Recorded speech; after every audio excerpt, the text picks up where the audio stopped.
Seorang pria yang bernama Murali. Saat itu Murali datang ke sebuah bank konvensional. Murali yang baru saja gajian, ia berniat untuk menabungkan sebagian gajinya. Di saat yang bersamaan, pihak bank dapat kabar bahagia karena hari itu pihak bank tersebut sudah memiliki deposit sebanyak 15.000 crore. Para karyawan bank sangat bahagia termasuk manajer bank. Saat itu yang berlari dan memberitahukan seorang anggota dewan yang bernama Faradu Rajulu. Yang mana si Farada ini merupakan anggota dewan dan sekaligus menjabat sebagai pimpinan bank tersebut. Mendengar hal itu tentu saja Farada sangat senang. Farada yang korup dan gila harta tentu sangat ingin menguasai semua uang tersebut. Bahkan setelah mendapatkan kabar, Farada langsung menyusun sebuah rencana untuk merampok bank itu. Ia bekerja sama dengan preman yang ahli dalam permalingan dan preman itu dipimpin oleh seorang pria yang bernama Bitu.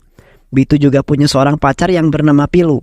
Sementara itu di sebuah daerah Mumbai, kita akan diperlihatkan dengan seorang pria yang tampan dan juga gagah yang bernama Ravinda Narayan. Di mana si Narayan ini berprofesi sebagai pengacara atau bahasa kerennya pengangguran banyak acara. Karena hal itu juga ia selalu jadi bahan omongan orang tuanya. Bahkan sampai jadi bahan omongan tetangganya juga loh. Meski demikian, ia merupakan orang yang sangat cerdas dan ternyata si Ravinda ini merupakan anaknya Murali. Ia di Mumbai bersama kedua orang tuanya dan satu adik perempuan yang bernama Priya. Murali sering memarahi Ravinda karena sudah bertahun-tahun Ravinda ini menganggur dan hanya bisa jadi beban keluarganya. Dan setiap hari Murali selalu mengomel-ngomel kepada Ravinda hingga pada suatu hari si Ravinda ini merasa jengkel kepada ayahnya karena selalu menyinggung dirinya yang hanya seorang pengangguran. Ravinda yang kesal pun langsung membantah semua tudingan yang diberikan oleh ayahnya. Dan saking kesalnya ia malah menantang ayahnya dan berkata bahwa dalam waktu 2 jam ia akan mendapatkan uang 10.000 lakhs dan akan memberikannya kepada ayahnya. Mendengar hal tersebut Murali nampak tertawa sampai mengejeknya, dari mana kamu dapat uang sebanyak itu? Sedangkan kerjaan kamu aja cuma pengangguran, karena uang segitu sama dengan penghasilan dirimu selama 4 tahun kerja, ungkap Murali. Mendengar hal tersebut Ravinda semakin dibuat kesal, akan tetapi saat itu ibunya mencoba menasehati Ravinda. Akan tetapi Ravinda tak memperdulikannya. Hari itu Ravinda pun memutuskan untuk keluar rumah dan mencari cara bagaimana dirinya bisa mendapatkan uang tersebut hanya dengan waktu 2 jam saja. Saat Ravinda sedang menunggu ojol lewat, di waktu yang sama ada seorang pria yang akan menaiki mobil. Saat itu juga Ravinda kemudian memberanikan diri untuk meminta diberikan tumpangan. Beruntungnya pria itu mau memberikannya tumpangan. Dan ternyata mobil itu adalah mobil milik Bitu and the Gang yang bersiap untuk merampok bank.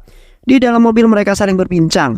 Terlihat suasana di dalam mobil yang menegangkan, akan tetapi Ravinda yang tak tahu apa-apa, ia kemudian mencoba mencairkan suasana. Meski dirinya sedikit curiga dengan semua orang yang ada di dalam mobil, singkat cerita, Ravinda pun kemudian sampai di tempat tujuan. Di mana malam itu ia masuk ke tempat perjudian. Sesampainya di sana, Ravinda langsung memasang taruhan untuk mendapatkan uang 10.000 lakhs. Tak berselang lama terdengar suara sirine mobil polisi. Mereka yang panik pun berusaha untuk menyembunyikan barang-barang bukti. Saat itu seorang kepala polisi yang bernama Raja Manikam, ia bertanya kepada para pengunjung tempat tersebut karena ia mendapatkan laporan kalau tempat itu sering digunakan untuk sebuah perjudian ilegal. Akan tetapi saat itu mereka membantahnya, akan tetapi para polisi tak percaya begitu saja. Saat itu juga para polisi langsung menggeledah semua tempat di barat tersebut hingga pada akhirnya para polisi pun menemukan bukti beberapa uang tunai yang mereka gunakan untuk taruhan. Dan saat itu si Ravinda ini malah tertawa. Apa yang kamu tertawakan, ungkap Manikam. Saat itu Ravinda pun menjelaskan bahwa kenapa polisi harus sibuk dengan hal yang kecil seperti ini, padahal ada hal yang lebih besar yang harus mereka tangani di luar sana. Ravinda juga berkata, jika saat di tengah perjalanan menuju tempat ini, ia bertemu dengan sekelompok orang di dalam mobil yang ditumpangi dirinya. Dan saat di mobil tersebut banyak peralatan yang tidak biasa seperti senapan alat las dan lain-lain. Semua orang yang berada dalam mobil tersebut terlihat sangat tegang. Dirinya yakin jika orang tersebut berencana untuk merampok sebuah bank di daerah tersebut. Awalnya polisi itu mempercayainya, tapi Ravinda mencoba meyakinkan para polisi tersebut. Dan untuk membuktikan analisanya, Manikam beserta seluruh anak buahnya dan juga Ravinda pergi ke bank yang Ravinda maksud. Siapa tahu kan Ravinda ini bohong. Kalau dia bohong kan nanti bisa langsung ditangkap, ungkap Manikam. Namun dugaan yang diucapkan oleh Ravinda benar-benar terjadi karena saat itu Bitu and the Gang sedang berusaha untuk membobol pagar kawat yang salah satu sisi bank. Namun aksi mereka diketahui oleh satpam yang ada di sana hingga terjadi baku tembak di antara mereka. Namun bukan hal yang sulit bagi Bitu, di mana ia berhasil melumpuhkan semua satpam yang di sana. Bitu and the Gang pun langsung masuk ke dalam bank tersebut dan merusak semua CCTV yang ada di sana. Setelah menelusuri bank, akhirnya mereka sampai di depan pintu berangkas bank. Mereka mencoba membobol berangkas itu, namun karena tingkat keamanan yang sangat tinggi membuat mereka semua kesulitan membuka berangkas tersebut. Dan secara kebetulan mereka bertemu dengan karyawan yang masih berada di sana. Bitu mengancam karyawan tersebut dan memintanya untuk segera membukakan berangkas tersebut. Tak butuh waktu lama, akhirnya mereka pun berhasil membuka berangkas yang dipenuhi banyak uang. Tetapi saat itu Bitu yang serakah, ia tentu tak ingin membagikan uang itu kepada orang lain. Ia ingin menguasai semua uang itu sendirian. Saat itu juga si Bitu ini langsung menghabisi semua anak buahnya dengan sangat brutal, hingga mereka semua tewas. Dan setelah itu Bitu memindahkan uang tersebut ke sebuah truk. Namun sialnya saat mereka semua akan kabur, mereka malah bertemu dengan Rafinda bersama para polisi. Dan semua orang yang diucapkan oleh Rafinda memang benar-benar terjadi. Saat itu Rafinda mencoba menghentikan Bitu dan beberapa anak buahnya yang tersisa. Akan tetapi Rafinda yang jago gelut bukanlah tandingan mereka. Rafinda dapat dengan mudah menghabisi mereka semua. Sementara itu Bitu yang melihat sahabat baiknya meninggoy, saat itu juga Bitu mencoba menembak Rafinda. Tetapi saat itu Manikam dapat di waktu yang tepat, ia langsung menabrak Bitu hingga terpental. Pada akhirnya polisi pun berhasil menangkap Bitu dan juga mengamankannya. Karena hal tersebut akhirnya Rafinda pun terbebas dari tuduhan polisi. Para polisi sangat berterima kasih karena telah membantu mereka untuk menggagalkan pencurian yang dilakukan Bitu. Sehingga cerita keesokan malamnya saat itu Bitu akan dipindahkan ke penjara lain di Mumbai. Akan tetapi saat tengah di perjalanan, mobil polisi yang membawa Bitu tiba-tiba dicegat oleh sebuah mobil mana. Ternyata itu adalah ulah Pilu, pacarnya Bitu. Pilu berusaha membebaskan Bitu dengan menembak mobil polisi tersebut, hingga pada akhirnya Bitu pun bisa kabur melarikan diri. Keesokan harinya Manikam pergi ke rumah Rafinda. Saat itu Manikam memberitahu Rafinda tentang Bitu yang berhasil melarikan diri. Manikam menyampaikan bahwa mungkin saja kini Rafinda dalam sebuah masalah yang besar. Manikam meminta supaya Rafinda mau bersembunyi untuk sementara waktu, mengingat dirinya telah jadi buronan Bitu and the Gang. Dan Rafinda harus selamat karena Rafinda adalah satu-satunya saksi dalam perampokan bank kemarin malam. Ia akan menitipkan Rafinda ke rumah sahabatnya yang berada di... Akan tetapi saat itu Rafinda tak setuju. Karena jika hanya dipindahkan saja, Bitu pasti akan dengan mudah menemukannya. Saat itu Rafinda memberikan ide supaya mereka semua bisa mengelabui Bitu, dan ide tersebut adalah mereka harus membuat skenario di mana Rafinda meninggal akibat sebuah kecelakaan mobil. Dan agar lebih meyakinkan Bitu, Rafinda meminta Manikam agar menerbitkan kejadian itu ke media cetak supaya berita itu viral dan bisa mengelabui Bitu. Dan benar saja besoknya Bitu melihat berita kematian Rafinda di koran. Akan tetapi hal tersebut bukannya senang, malah membuat dirinya kesal karena ia tak bisa menghabisi Rafinda dengan tangannya sendiri. Sementara itu Rafinda yang telah tiba di Hyderabad, Rafinda ini langsung datang ke rumah seorang perwira polisi yang bernama Sitaram. Nah, Sitaram ini adalah sahabat dekatnya Manikam. Dia tinggal bersama dengan istri, 3 anak, dan asisten rumah tangganya yang bernama Brahmana, dan juga sepupunya yang seorang polisi yang bernama Valmiki. Saat itu Rafinda memberitahu Sitaram kalau dia dikirim oleh Manikam untuk tinggal sementara di rumahnya. Sitaram sudah tahu hal tersebut, akan tetapi saat itu Manikam tak memberitahu apa alasan yang sebenarnya. Di sisi lain kita akan diperlihatkan dengan seorang wanita cantik dan juga sekso yang bernama Madu. Saat itu Madu sedang menunggu sebuah bus, dan di saat yang bersamaan terlihat Rafinda yang sedang jalan-jalan pagi bersama Brahmana. Saat itu Rafinda yang melihat kecantikan Madu seketika membuatnya terdiam, karena kecantikan Madu membuat Rafinda jatuh cinta pada pandangan yang pertama.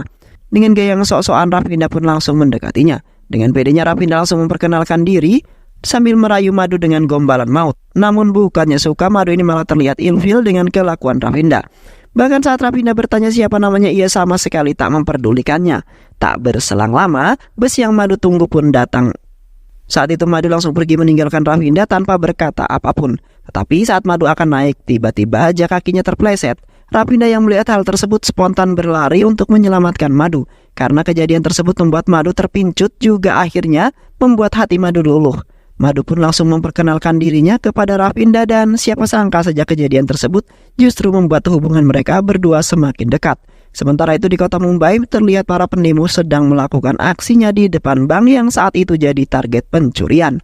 Saat itu para nasabah yang menuntut pihak bank agar mereka segera mengembalikan semua uang yang mereka simpan di bank itu. Manikam pun mengambil tindakan dan mencoba menenangkan para pendemo sambil berkata bahwa dirinya akan segera menyelidiki kasus perampokan tersebut dengan mengandalkan bukti CCTV yang terpasang di setiap sudut kota, dan akan segera menangkap pelaku perampokan. Di sisi lain, Bitu yang sedang berada di rumah Menteri Parada, Bitu meminta supaya dibuatkan paspor palsu untuk bersembunyi, karena saat ini dirinya telah menjadi seorang buronan para polisi. Saat itu juga Parada langsung menelpon salah satu agen korup yang biasa dia panggil Travel Murti. Dan ternyata si Madu ini bekerja di perusahaan milik Murti. Saat itu Madu ditelepon oleh bosnya dan meminta Madu untuk bertemu dan mengambil beberapa berkas pembuatan paspor. Singkat cerita, Madu pun pergi ke tempat yang dimaksud. Akan tetapi di saat yang sama, tiba-tiba rombongan polisi datang untuk menangkap anak buah Bitu. Dan ternyata pria tersebut adalah anak buah Bitu. Saat itu dia berusaha untuk kabur melarikan diri, dan saat para polisi berhasil mengepung pria tersebut, ia malah menyandra seorang bocil. Ia mengancam akan segera menghabisi anak tersebut jika polisi berani mendekatinya.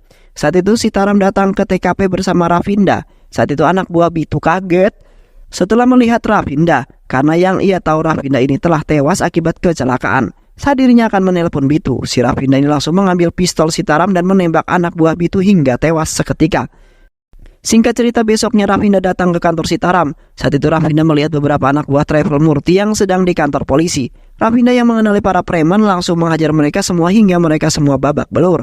Karena Rafinda ini sangat membenci kejahatan, dan ia suka gemes pengen nonjok kalau ada orang jahat. Kemudian Rafinda masuk ke ruangan Sitaram dan saat itu melihat foto Bitu di meja kerjanya. Saat itu Rafinda pun menceritakan tentang Bitu pada Sitaram. Mendengar hal tersebut membuat Sitaram kaget dong.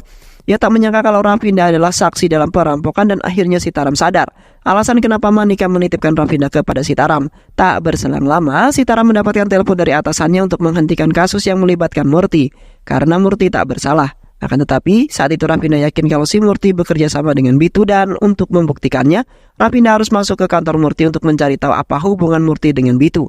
Dan supaya Rafinda bisa masuk dan mencari tahu hubungan Rafinda dengan Bitu, ia harus mendapatkan ID card milik Madu. Karena itu satu-satunya akses ia bisa masuk ke kantor Murti. Keesokan harinya, Rafinda pergi menemui Madu dan mendapatkan ID card miliknya. Untuk mengelabui Madu, ia mengajak Madu jalan-jalan. Dan saat Madu mulai lengah, si Rafinda pun langsung mengambil ID card milik Madu. Setelah mendapatkan akses utama, malam harinya Rafinda and the gang menyelinap masuk ke kantor Murti. Setelah itu mereka pun langsung memeriksa laptop milik Madu, dan akhirnya mereka mengetahui ternyata si Bitu itu membuat paspor dan akan pergi ke Dubai untuk bersembunyi lewat jalur Mumbai besok pagi. Setelah mengetahui hal tersebut, besoknya Sitaram pun langsung menyerahkan semua anak buahnya untuk mengawasi Murti. Dan benar saja, ternyata hari itu Bitu datang ke kantor Murti untuk mengambil paspor miliknya dengan menyamar sebagai kurir pizza. Dan untuk melancarkan semua rencananya, Bitu pun membawa Madu bersamanya untuk menghilangkan barang bukti. Karena itu adalah satu-satunya orang yang mengetahui tentang dirinya. Rafinda yang dari tadi memperhatikan kantor Murti yang merasa curiga saat itu juga Sitaram dan Rafinda pun langsung berlari ke dalam kantor Murti. Kemudian Rafinda menanyakan keberadaan Madu kepada karyawan yang ada di sana. Setelah mendengar penjelasan dari para karyawan Murti, Rafinda pun bergegas ke mobil untuk mengejar Bitu. Dan saat di sebuah persimpangan jalan, mereka berhenti sejenak karena mereka tak tahu kemana arah Bitu pergi. Saat itu Sitaram memerintahkan anak buahnya untuk melacak mobil Bitu dari plat nomor. Tak lama Sitaram mendapat laporan bahwa Bitu pergi ke arah Cinai, tetapi Rafinda tidak yakin dengan jawaban itu. Rafinda berpikir kalau Bitu pasti pergi ke arah Bangalore, mengingat Bitu bukanlah perampok biasa. Dan pada akhirnya tebakan Rafinda benar. Saat itu juga Rafinda pun langsung menembak mobil Bitu dan semua anak buah Bitu, hingga pada akhirnya Rafinda pun berhasil mengulingkan mobil anak buahnya Bitu. Kemudian Rafinda terus mengejar Bitu, dan setelah perjuangan yang sangat sulit, Rafinda akhirnya bisa menghentikan laju mobilnya Bitu. Bitu yang melihat Rafinda sangat terkejut karena ternyata Rafinda ini masih hidup dan sehat walafiat. Saat itu, Bitu langsung menyandra Madu dan mengancam akan menghabisi Madu jika Rafinda berani mendekat. Kemudian si Bitu pun menembak mobil Sitaram dan mendorong Madu ke pinggir jalan. Saat itu Rafinda langsung lari untuk menolong Madu. Sementara itu Bitu yang melihat ada kesempatan, ia pun langsung kabur dan lolos dari kejaran Sitaram. Setelah itu mereka pun pergi ke kantor polisi. Tak lama kemudian Manikam datang dan bertanya kepada Rafinda apakah Rafinda baik-baik saja. Saat itu Manikam menyarankan agar Rafinda untuk pergi ke Hyderabad karena Bitu telah mengetahui identitas asli Rafinda. Akan tetapi Rafinda tak setuju karena ia sangat kesal kepada Bitu dan ia tak ingin pergi sebelum dirinya bisa menangkap Bitu. Saat keluar ruangan, Rafinda melihat Murti. Tanpa banyak basa-basi lagi, Rafinda langsung menarik dasi Murti dan langsung menggantungnya. Rafinda berkata bahwa ia sangat benci Murti karena sifat Murti yang licik. Ia menyogok polisi supaya tak bisa menangkapnya. Namun hal tersebut Murti akhirnya dimasukkan ke dalam tahanan. Kemudian Rafinda pun menelpon keluarganya di Mumbai. Saat itu Rafinda meminta agar keluarganya untuk pergi ke Hyderabad untuk sementara waktu karena Rafinda yakin kalau Bitu pasti akan mengincar keluarganya. Mendengar hal tersebut, mereka pun bersiap untuk pergi dari rumah tersebut. Tak lama setelah mereka pergi, tiba-tiba rumah Rafinda didatangi oleh para anak buah Bitu. Singkat cerita, akhirnya keluarga Rafinda pun tiba di rumah Sitaram. Ia meminta mereka di sini untuk sementara waktu, sampai semua kondisi aman. Setelah itu Rafinda pun berusaha untuk menjebak Murti. Saat itu Rafinda sengaja memasukkan Brahmana ke tahanan bersama dengan Murti. Brahmana kemudian menjalankan perannya hingga mereka pun menjadi akrab. Setelah itu Brahmana pun bereaksi dengan mengambil kunci dari petugas, dan setelah berhasil mendapatkan kunci tersebut, Brahmana kemudian mengajak Murti untuk kabur bersamanya, dan mereka pun berhasil kabur dari tahanan tersebut. Sementara itu Rafinda yang menyamar dan menggunakan motor, ia memberikan Brahmana sebuah bungkusan yang berisi 2 HP. Sementara itu Bitu yang berada di rumah Farada, ia menceritakan semuanya pada Farada. Dan ternyata selama ini dirinya telah dibohongi oleh Rafinda. Rafinda yang ia kira sudah mati ternyata dirinya masih hidup. Akan tetapi saat itu Farada malah menyalahkan Bitu yang tak becus mengurus hal seperti ini. Karena selama ini Farada sudah mengeluarkan banyak uang untuk Bitu, tapi semua itu tak ada hasilnya. Mendengar itu justru membuat Bitu sangat marah dan langsung mengambil pisau dan menusuk Farada tepat di dadanya. Farada yang kesakitan pun meminta maaf dan memohon agar Bitu mau melepaskannya, dan sebagai gantinya ia akan memberikan uang sebanyak 1.500 crore hasil rampokannya. Mendengar hal tersebut justru malah membuat Bitu semakin marah, karena selama ini yang ia tahu kalau uang hasil curiannya itu telah dibakar hangus oleh kepolisian. Bitu yang emosi kemudian menanyakan di mana Farada menyimpan uang tersebut. Namun karena kehabisan banyak darah, Farada akhirnya meninggoy sebelum dirinya memberitahu Bitu tentang uang tersebut. Tak berselang lama, tiba-tiba telepon milik Farada berbunyi dan ternyata itu adalah Murti. Saat itu Murti memberitahu Farada kalau ia lolos dari penjara. Murti tak sadar jika yang mengangkat telepon itu bukanlah Farada melainkan Bitu. Sementara itu Bitu yang mendengar hal tersebut langsung menyadari kalau ini semua pasti kerjaan Rafinda. Ia mengetahui kalau Rafinda sedang berusaha untuk menjebaknya. Keesokan harinya di rumah Sitaram terlihat keluarga Rafinda sedang membicarakan sosok wanita yang sedang dekat dengan Rafinda. Namun tiba-tiba Manikam datang dan memberitahu Rafinda agar Rafinda berhati-hati karena saat ini Bitu and the gang sedang mengincar dirinya. Setelah itu Manikam pun pamit untuk pulang, namun ia sadar kalau HP-nya ketinggalan di dalam rumah. Rafinda pun membantu mengambilnya, namun tiba-tiba HP itu berbunyi dan saat itu Rafinda mengangkatnya. Tiba-tiba mobil Manikam meledak begitu saja yang membuat dirinya meninggal. Tak lama anak buah Bitu datang dan langsung masuk ke dalam rumah Sitaram. Mereka menyandra semua anggota keluarga Rafinda dan membawa mereka semua ke sebuah pasar untuk bersembunyi. Rafinda pun berusaha menyelamatkan mereka dan menghajar semua anak buah Bitu. Namun tiba-tiba sebuah mobil datang. Murti pun berhasil membawa keluarga Rafinda menggunakan mobil tersebut. Saat Rafinda akan menyelamatkan ayahnya, tiba-tiba si Murti ini malah menembak ayah Rafinda tepat di dadanya. Melihat hal tersebut tentu membuat Rafinda sangat marah. Saat Rafinda akan menghabisi Murti, ibunya berteriak dan berkata bahwa ayahnya masih hidup. Mendengar hal itu, ia pun segera berlari memanggil ambulan. Sementara itu Murti berhasil melarikan diri. Rafinda yang berada di rumah sakit menyadari bahwa adiknya telah diculik. Saat semua orang sibuk menyelamatkan ayahnya di ruang ICU, ayahnya berkata bahwa ini semua karena Rafinda. Kalau Rafinda tak memberikan tantangan padanya, mungkin ini semua tak akan terjadi. Dan menurut ayah Rafinda, keluarganya lebih berharga daripada kekayaan. Dan jika sudah memulai sesuatu, maka selesaikanlah, ungkap ayah Rafinda. Mendengar hal tersebut, Rafinda pun langsung pergi untuk menyelamatkan adiknya. Saat di perjalanan, Rafinda berkata bahwa 20 menit sebelum terjadi ledakan, ia mendengar Manika menyuruh sopirnya buat parkir mobil. Seharusnya di dalam mobil tersebut ada seorang supir, tapi hasil olah tkp hanya ada satu mayat yang ditemukan di dalam mobil tersebut. Rafinda juga mendengar percakapannya jika saat itu Manika menelpon Farada, sedangkan Farada sudah meninggal sebelum ledakan itu terjadi. Rafinda curiga kalau Manika mengetahui uang hasil perampokan yang disimpan di tempat pembuangan sampah. Kemudian Manika bertemu dengan Farada untuk mengatur pembagian uangnya. Selanjutnya uang mereka kuasai. Mereka kemudian berusaha untuk menjebloskan Bitu ke dalam penjara karena Bitu kabur, jadi semua rencana mereka selama ini gagal. Dan Rafinda mengambil kesimpulan kalau Manikam pasti bekerja sama dengan Farada. Itulah alasan kenapa Bitu menghabisi Farada. Sedangkan Bitu sengaja membiarkan Manikam hidup karena cuma tinggal dia yang tahu di mana uang itu disimpan.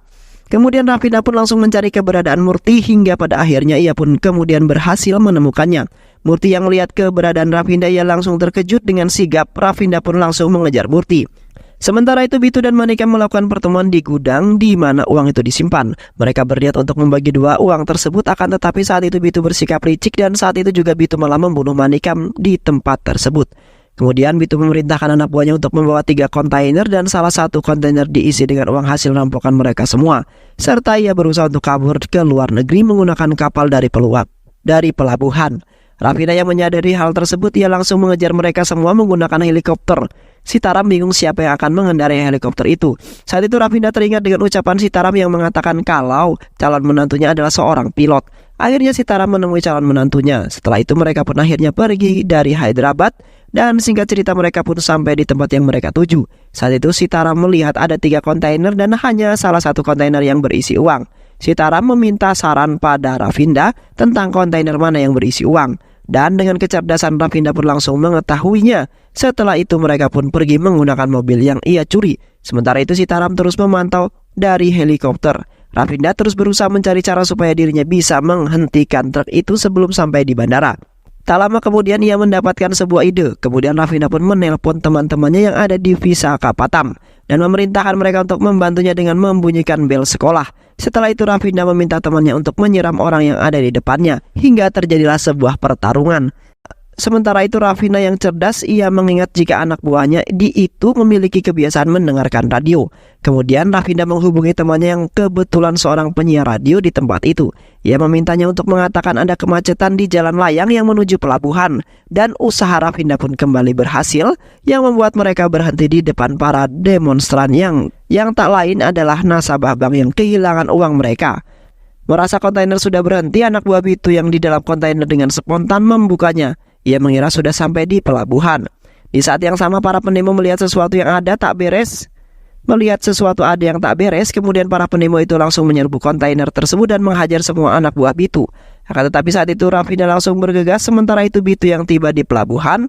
Namun hal itu tak terduga terjadi. Saat mereka menunggu kedatangan Bitu yang menggunakan mobil, sementara itu Bitu pun berusaha menabrak Rafinda yang ada di depannya. Tetapi saat itu Rafinda sudah menyiapkan sebuah kawat atau tali besi yang untuk menghalau mobil Bitu. Karena hal tersebut membuat mobil itu terguling dan menyangkut. Anak buah Bitu yang ada di pelabuhan langsung berdatangan berusaha mengeluarkan Bitu dari mobilnya.